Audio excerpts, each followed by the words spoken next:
दोस्तों, आपके चैनल खबर चौक ने जो खबर दिखाई थी वो सच साबित होने जा रही है। जी हाँ, हो सकता है कि इस बार नीतीश कुमार जल्द पलटी मार लें। ये बात मैं इसलिए कह रहा हूं क्योंकि हाल ही में पहले जनता दल यूनाइटेड की बैठक बुलाई जानी थी, लेकिन आखिरकार उसे विस्तार रूप देते हुए नीतीश कुमार ने अपने मुख्यमंत्री आवास पर एनडीए की बैठक बुला ली। एनडीए का मतलब तमाम सहयोगी दल, जिसमें जीतन राम मांझी की पार्टी भी है, चिराग पासवान की पार्टी भी है, उपेंद्र कुशवाहा भी है, मतलब सबको बुलाया, सबके सांसदों को बुलाया। खासकर बीजेपी के नेताओं पर उनकी नजर थी, और वो भी दो सांसद, एक गिरिराज सिंह और दूसरे प्रदीप सिंह।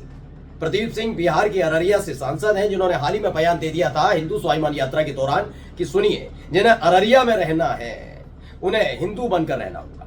और इसी बात को लेकर नीतीश कुमार की पार्टी और खासकर जनता दल यूनाइटेड में नाराजगी भी थी। आपको मैंने दिखाया भी था कि खालिद अनवर जो एमएलसी हैं जनता दल यूनाइटेड की, वो नाराज है। अब तब से इन पर नजर थी, तो एनडीए की बैठक बुलाई गई।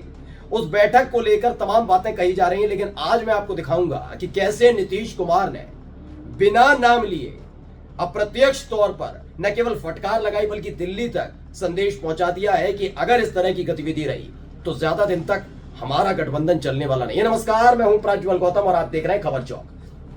दरअसल नीतीश कुमार के मुख्यमंत्री आवास पर एनडीए की बैठक होती है, तमाम सहयोगी वहां पर पहुंचते हैं। उसके बाद खबर आने लगी कि ये जो बैठक होगी इसमें खास तौर पर दो लोगों पर नजर होगी, एक प्रदीप सिंह पर और एक होगी गिरिराज सिंह पर। पहले खबर देखिए क्या थी। ये बैठक से पहले की खबर थी, जो मैं आपको 3 दिन पहले ही दिखा चुका हूं। वैसे नवारा टाइम्स ने खबर लिखी कि इस बार नीतीश के निशाने पर ये दो नेता 28 को बैठक में सुनाने से चूकेंगे नहीं नीतीश। दरअसल 28 तारीख की तारीख नियत की गई कि भैया आइए बैठक का बात करते हैं। बिहार में भी 4 सीटों पर उपचुनाव हो रहे हैं, लेकिन इसके साथ साथ झारखंड की भी चुनाव है। तमाम बातें हो रही थी, लेकिन खास तौर पर नीतीश कुमार उतर आए इन्हीं लोगों को निशाना करते हुए। क्योंकि दरअसल क्या है ना, भारतीय जनता पार्टी की जो पूरा विचारधारा है, यूं कहें वो जिस पर बेस है, विचारधारा तो सब पार्टियों की अलग अलग होती है, उस पर चलते नहीं है, लेकिन खास तौर पर ये देखा है भारतीय जनता पार्टी की नीति रीति है वो हिंदुइज्म से चलती है, हिंदुत्व पे चलती है। हाल ही के लोकसभा चुनाव में बीजेपी ने जब से झटका खाया है कि राम मंदिर की प्राण प्रतिष्ठा होने के बावजूद भी भारतीय जनता पार्टी को हिंदुओं ने वोट कास्ट नहीं किया, मतलब उतनी सीटें नहीं आई जितनी उम्मीद की जा रही थी, तभी तो 400 पार का नारा था। उसके आधार पर यह हिंदू स्वाभिमान यात्रा बिहार में निकालनी पड़ी। क्यों निकालनी पड़ी? क्योंकि बिहार में अगले साल चुनाव होने जा रहे हैं। गिरिराज सिंह के तौर पर वो एक फायर ब्रांड नेता के तौर पर प्रस्तुत करना चाह रहे थे, लेकिन यह भी बीजेपी को समझना होगा, खासतौर पर मोदी शाह वाली बीजेपी को, कि इस वक्त वो 303 सांसदों वाले बीजेपी में नहीं है, बल्कि 240 सीटों वाले, यानी मोदी सरकार जो बैसाखी पर चल रही है। फिर भी उन्होंने ये दाव चला, और इसमें यह भी असर देखने को मिला कि हिंदू स्वाभिमान यात्रा से, गिरिराज सिंह की यात्रा से कई लोग जुड़ भी रहे हैं, काफी लोग जुड़ रहे हैं, बात सच है। लेकिन इससे दाव पर कौन आ गया? नीतीश कुमार और उनकी पार्टी, उन्होंने विरोध कर दिया। फिर उसके बाद बयान प्रदीप सिंह का, अररिया में रहना है तो हिंदू बन के, इस पर नाराजगी चल रही थी। तो उन्होंने बैठक के दौरान पहले ही एजेंडा तय कर लिया था कि हम बिहार में जो उपचुनाव में 4 सीटों पर होने जा रहे हैं उपचुनाव, उस पर तो है, लेकिन किसी भी कीमत पर ये हिंदू मुसलमान वाला नहीं होने देंगे। क्यों नहीं होने देंगे?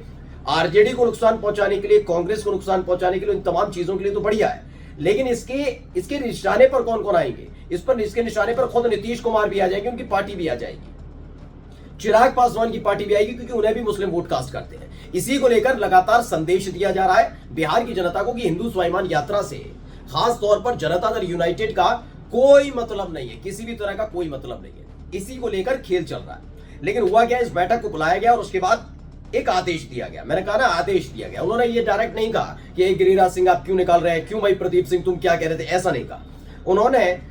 जहां एक तरफ हिंदू स्वाभिमान यात्रा के दौरान आपने कई तरह के बयान सुन लिए होंगे अब तक गिरिराज सिंह के, हिंदुओं को एकजुट करने के लिए दे रहे हैं, लेकिन यहां पर क्या कहा गया, पढ़िए। ईटीवी भारत की खबर है कि अल्पसंख्यकों को जाकर बताएं हमारी सरकार ने कितना किया।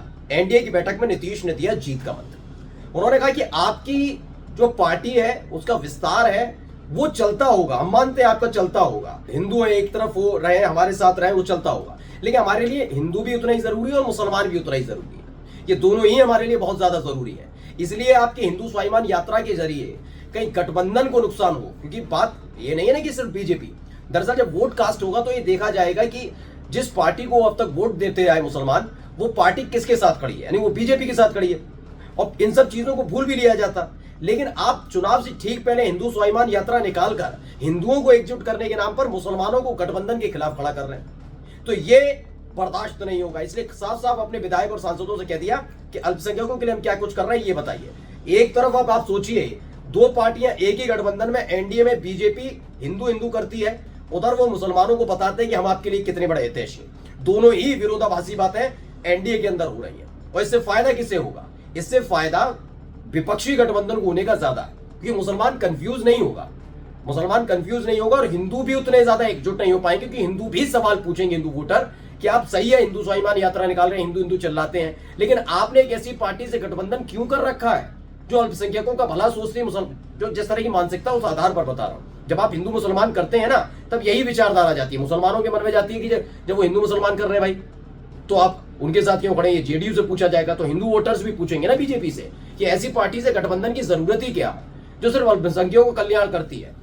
तो ये पूरा का पूरा समीकरण सेट कर दिया गया। यानी नीतीश कुमार, अगर ये जो फैसला लिया जा रहा है, लगातार ऐसे बयान दिए जा रहे हैं, इससे एक बहुत बड़ा इफेक्ट पड़ने जा रहा है। या तो नीतीश कुमार को इस गठबंधन से बाहर आना होगा, या फिर नीतीश कुमार को अक्षरांश जो बीजेपी ने तय कर ली है लाइन, यानी हिंदू स्वाभिमान यात्रा के तहत हिंदुओं को वोटों को अपने पास लाने की, या उस लाइन पर चलना होगा। क्योंकि हाल ही में घटनाक्रम जो घटा वो मैंने आपको दिखाया। शहाबुद्दीन जो सीवान के एक बड़े नेता, जैसे कि आप उत्तर प्रदेश में आते हो तो आजम खान के बारे में आप मानिए, समाजवादी पार्टी के लिए बड़े मुस्लिम नेता के तौर पर जाने जाते हैं। ऐसे आप जब जाते हैं बिहार में, तो सीवान में शहाबुद्दीन के नाम को आज भी उनके आसपास के कई इलाके हैं जो उनको समर्थन करते हैं, और इसीलिए वो आरजेडी से नाराज चल रहे थे कि शहाबुद्दीन के निधन के बाद उनके परिवार की दूरी आरजेडी से हो गई थी। लेकिन हाल ही में आरजेडी ने क्या दाव चला, ओसामा को अपने साथ ले लिया, उनकी पत्नी यानी हिना साहब को अपने साथ ले लिया, और फिर से शहाबुद्दीन का परिवार इस समय आरजेडी के साथ है। यानी मुसलमानों तक संकेत गया, कि संदेश और संकेत दोनों चला गया कि हम आपके साथ खड़े हैं, और तेजस्वी ने बयान भी दे दिया था। यानी हिंदू मुसलमान की इस लड़ाई में अगर देखा जाए, जो खेल किया जा रहा है, वोटर्स के बीच एक दरार डालने की कोशिश की जा रही है, उस खेल में अगर आप देखेंगे तो एक तरफ बीजेपी खड़ी नजर आ रही है और दूसरी तरफ तेजस्वी यादव खड़े नजर आ रहे हैं मुसलमानों के साथ। लेकिन बीच में कौन खड़ा है?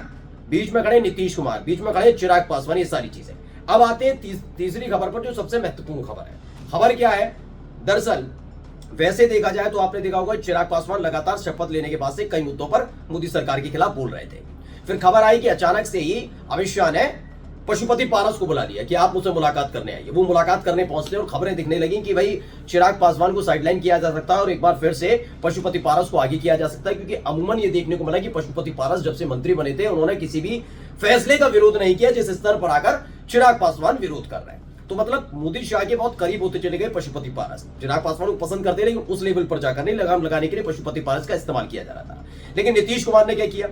एनडीए की जो बैठक बुलाई गई उसमें बीजेपी को बुलाया, उसमें उपेंद्र कुशवाहा को बुलाया, उसमें बुला लिया चिराग पासवान की पार्टी को, जीतन राम मांझी पार्टी को, लेकिन लोक जनशक्ति पार्टी जो पार्टी है उसको नहीं बुलाया, यानी कि पशुपति पारस को निमंत्रण ही नहीं दिया।